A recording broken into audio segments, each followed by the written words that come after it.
Estou aqui em visita a Portugal. E Portugal é um lugar com tantas cafeterias, casas de chá, padarias, onde as pessoas se encontram com uma xícara de chá, um café e simplesmente conversam. Eu fiquei com muita vontade de fazer um vídeo sobre isso, conversar. Então vamos conversar e tomar um chá juntos hoje.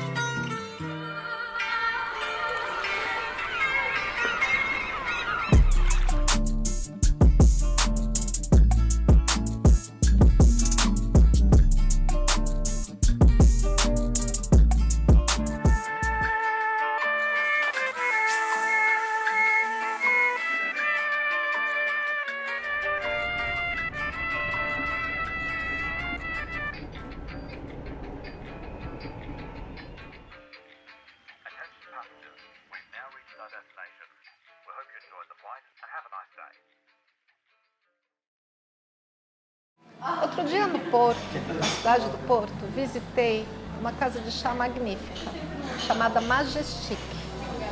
Muito linda, foi fundada em 1920 ou 21. E ali na mesinha tinha um papel contando um pouco a história dessa cafeteria. E dizia assim, que antes da cafeteria Majestic, muitas e muitas cafeterias existiam e as pessoas ali se encontravam para conversar sobre atos revolucionários. Então, os revolucionários, aqueles transgressores, né, que eram contra os conceitos da sociedade, se encontravam ali. Mas aquela cafeteria Majestic foi feita com outro propósito, com o propósito de que as senhoras da sociedade pudessem ir ali à tarde, tomar um chá e conversar. Eu lembrei que nos meus 20 anos eu morei um tempo em Londres e fiz ali uma grande amiga que era bastante mais velha do que eu. Ela tinha uns 40 anos mais que eu. E muitas vezes ela me convidava para a gente visitar um museu e depois a gente ia para a cafeteria do museu, sentávamos e conversávamos. E era uma delícia. Conversar. Com significa junto. E versar, falar. Falar junto. Mas a gente sabe que se duas pessoas falarem ao mesmo tempo, ninguém entende nada.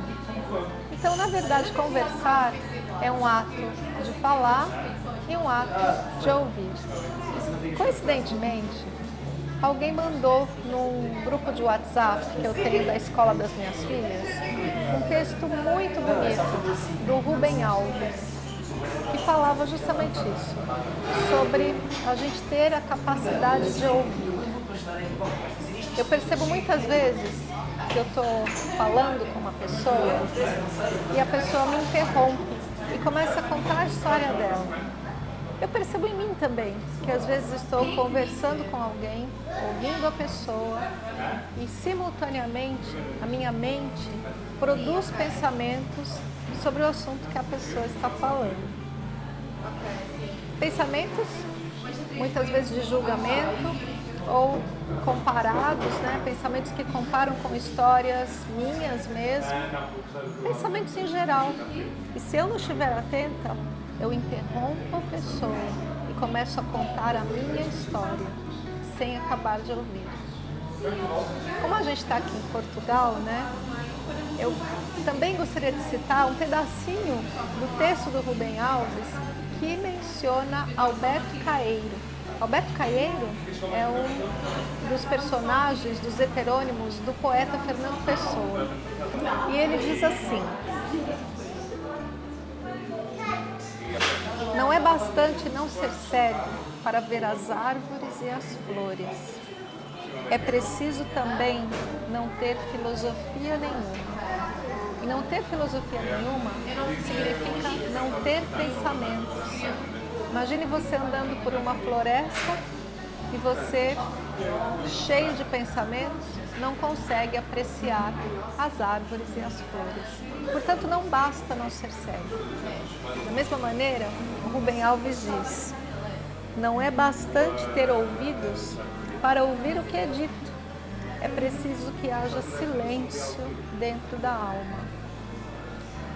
Isso é muito bonito e eu quis trazer para você porque seria tão bom se a gente pudesse de fato conversar no sentido de falar, ser ouvido e depois ouvir, escutando o que a pessoa fala, deixando que as palavras da pessoa entrem em você, no seu silêncio interno, ressoem no seu silêncio interno e depois você responde. Bom, eu te trouxe hoje aqui para uma padaria, a gente está bem no centro de Lisboa e é chamado aqui a Padaria Portuguesa. Eu pedi um chá do tipo inglês, é um chá preto, é um chá que eu gosto muito.